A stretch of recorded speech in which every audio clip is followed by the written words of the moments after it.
La Comisión de Economía del Senado citó al director del Servicio de Impuestos Internos para que responda por los problemas que han presentado algunos usuarios al momento de completar el formulario para el bono clase media en el sitio web del servicio. Vamos a hablar de este y otros temas. Ya estamos a esta hora en contacto con el senador del PPD, Felipe Arboe. Senador, muchas gracias por acompañarnos. Buenos días. ¿Qué tal? Buenos días, Nicolás. Gusto saludarlo. A ver, ya son de público conocimiento los problemas que se han dado con este bono de 500.000 pesos o para complementar lo que es el ingreso familiar de emergencia, que sonaba bastante fácil de hacer en términos de la operativa. Ingresar al sitio web del Servicio de Impuestos Internos, finalmente de alguna manera dejar claro de que ha habido una caída en los ingresos, pero han habido distintos problemas. De hecho, desde el gobierno se ha señalado que aquellos quienes no cumplían los requisitos para este bono van a tener que devolverlo. ¿Cómo lo evalúa usted hasta el minuto? Como comentábamos en la introducción, se va a citar al director del Servicio de Impuestos Internos para dar explicaciones. ¿Para qué también es la idea ahí? A ver, lo primero, Nicolás, yo creo que hay que destacar que esta es una ley que se publicó el día sábado, sí, y el día lunes ya se estaba pagando el bono.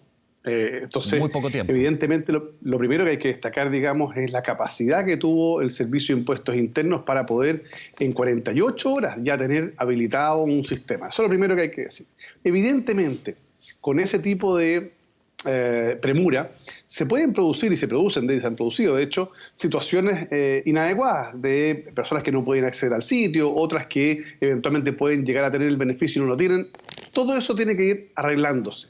Ahora, ¿cuál es el punto? Que esto nos deja una enseñanza mucho más profunda, que tiene que ver con la forma en que el Estado realiza sus gestiones. Si hay algo que esta pandemia nos ha enrostrado probablemente a Chile como Estado, ya no solo como gobierno, como Estado, es que tenemos un Estado muy atrasado. Aquí se requiere la interoperabilidad. No es posible que el Servicio de Impuestos Internos, como dijo el ministro de Hacienda, se entere 2 meses después, cuando una persona ha sido desvinculada o cuando sus ingresos han caído.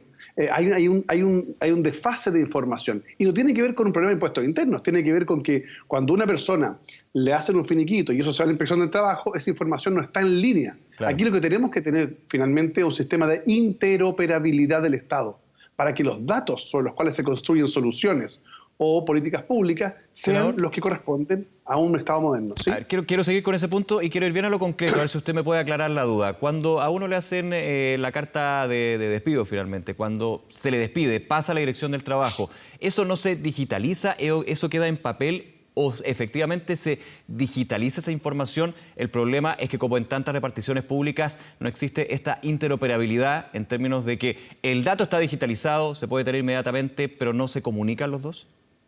Todas las anteriores, lamentablemente, porque claro, hay algunos casos, como usted sabe, que en la inspección del trabajo hay algunos casos que es mucho más difícil la conectividad. Sí. En consecuencia, lo que se hace en algunos lugares es que es manual y eso tiene que digitalizarse con posterioridad, y en otros casos que es digital, las bases de datos más bien son locales. Entonces aquí lo que se requiere es que haya una interoperabilidad en el Estado, ya no son los servicios públicos, es decir, lo que ocurre en la inspección del trabajo de Aysén debería llegar automáticamente a la inspección del trabajo, comillas, nacional, y eso con un clic será accesible para la gente de Impuestos Internos, Tesorería, el Ministerio de Desarrollo Social. Fíjese lo siguiente, cuando una persona se cambia de casa de una comuna a otra comuna, resulta que el Estado no se entera de ese cambio de casa.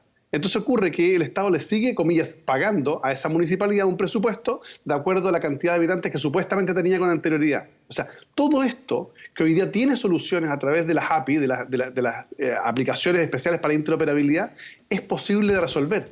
Fíjese que según algunos estudios de la FinTech, si usted aplicara un sistema de interoperabilidad en el Estado, usted podría ahorrarse más de 25.000 millones de dólares. Solo por concepto de eficiencia, digamos.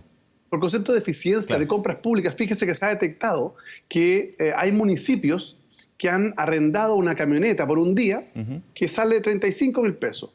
Y otro municipio arrendó la misma camioneta por 180.000 pesos. Entonces, aquí se podría hacer mucho más eficiente el Estado. Y creo que ese es el tema. Ahora, al Servicio de Impuestos Internos, insisto, primero, el agradecimiento por la capacidad que tuvieron de reaccionar rápido. Segundo, la invitación al director es para que nos explique todo esto que está detrás, el back office, digamos, de este sistema, y que podamos, como Comisión de Economía, que estamos preocupados de los temas de innovación, ayudar también a generar proyectos de ley que vayan en el sentido fortalecer la interoperabilidad del Estado. Claro, usted va a un punto que nos ha tocado conversar un par de veces, senador, que tiene un concepto, tiene un nombre, pero yo a estas alturas como que ese concepto no me convence mucho, el de modernización del Estado. Todos los gobiernos, todas las administraciones, todas las reparticiones públicas también, porque aquí no hay que pensar en las actuaciones de mala fe, todo lo contrario, hay que hablar en un sistema público que le falta interoperabilidad, es súper poco eficiente, no aprovecha las tecnologías y no es un tema de recursos. Pero aquí volvemos a la modernización del Estado. Yo le insisto, cuando me hablan de ese término, veo que se ha hecho cosas, sí, de todas maneras, pero como usted dice y tomo el punto, con esta pandemia, con esta crisis sanitaria, económica y social, como otras brechas, como otras desigualdades, como otros problemas, se van acentuando aún más. Siempre han existido, pero se muestran más. ¿Usted cree que la modernización del Estado finalmente se puede aplicar? O sea, primero yo no creo en la modernización de este Estado. Yo creo en una reforma del Estado. El Estado que tenemos no da cuenta de la realidad territorial, cultural, social, económica, tecnológica del país. Primera cosa, hay que hacer una reforma del Estado. Y eso pasa por tener una reforma tanto desde el punto de vista de las estructuras ministeriales, las competencias regionales, la estructura tributaria. Fíjese que usted podría hacer perfectamente, dejar estos prejuicios de que por un lado la izquierda dice que solo los impuestos son para recaudar y la derecha dice, la derecha dice que frenan el desarrollo. Uno podría sentarse en la mesa y decir, a ver, utilicemos los instrumentos tributarios como mecanismo de desarrollo de los territorios. ¿Por qué no, por ejemplo, establecer, por un ejemplo, que en la región de Ñuble haya un incentivo tributario para la instalación de empresas agroindustriales? En la región de Valparaíso, de empresas tecnológicas. Y uno va creando regiones con ciertas expertise que van mejorando sus condiciones de vida. No es lógico, por ejemplo, que la región de Antofagasta, que sea una de las regiones que recauda más y aporta más impuestos al país, tenga niveles de pobreza como los que tiene. Eso es inaceptable en cualquier parte del mundo. Entonces, primero, un punto por ahí. Y lo segundo es que tiene que haber decisión política, porque esto va a implicar necesariamente reajuste de ministerio, reforma laboral de las condiciones de los trabajadores del Estado. Hay todo un trabajo que hay que hacer, porque de lo contrario nos estamos quedando fuera de todo lo que es el desarrollo digital. Piensa usted que el COVID pudo haber sido manejado mucho mejor si hubiésemos tenido sistemas de trazabilidad y de información centralizada, con una buena política de protección de datos personales para evitar su filtración, su maltratamiento, su almacenamiento inadecuado. Hubiésemos tenido otro escenario. Una persona contagiada que llega a un consultorio en la comuna de Coihueco, en la región de Ñuble, habría sido informada inmediatamente al sistema de salud central. Ese sistema de salud habría observado con qué personas estuvo, de acuerdo a sus redes de telecomunicaciones, esa persona los últimos 15 días, y le habría mandado un mensaje al teléfono celular de esas personas diciéndole, mire, ¿sabe qué? Usted está en situación de riesgo, vaya y hágase el examen. O sea, uno podría haber gestionado de mejor forma. Y yo creo que eso es lo que hace falta a Chile. Probablemente uno debiera poner, por ejemplo, en los PMG, que son los programas de mejoramiento de la gestión, que establecen los bonos de los funcionarios públicos, sistemas de interoperabilidad. Claro. Porque es la única forma de ir reformando este Estado, que yo creo que es muy importante. Yo soy de aquellos que cree que el Estado tiene que tener un rol, pero un buen Estado. Un Estado eficiente, un Estado moderno, un Estado donde no dependa del funcionario público, del mando medio, si le da respuesta hoy día, o como muchas veces dicen, no, ¿sabe qué? No voy a poder hoy día, veámoslo la próxima semana. No, que haya plazos establecidos, que haya normas claras, que los procedimientos sean digitalizados para evitar la discrecionalidad, pues. Porque en la discrecionalidad siempre hay un germen de corrupción, y eso es un problema. Claro, deja una ventana abierta por lo menos. En ese punto, claro. Senador, sobre este tema que estamos comentando, la citación que se hace del director de Servicios de Impuestos Internos, su par, la senadora Jimena Rincón, decía lo siguiente: una vez más vemos que se legisla y son tantas las trabas que se ponen que al final del día los beneficios no llegan.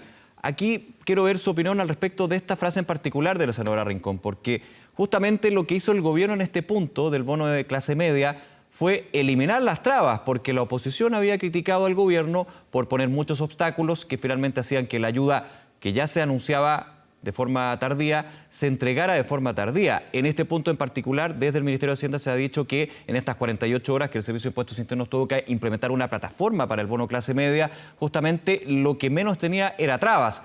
Y ahí algunos dicen, bueno, ahí estuvo el problema y ahí estuvo la complicación que estamos viendo hasta ahora. Mire, yo creo que todos estamos aprendiendo. Yo creo que cuando se promulga una ley y 48 horas después un servicio tiene un sistema habilitado para poder hacer esto, primero es un logro que hay que destacar, pero evidentemente puede tener errores. Eso es natural, eso nos ocurre a todos.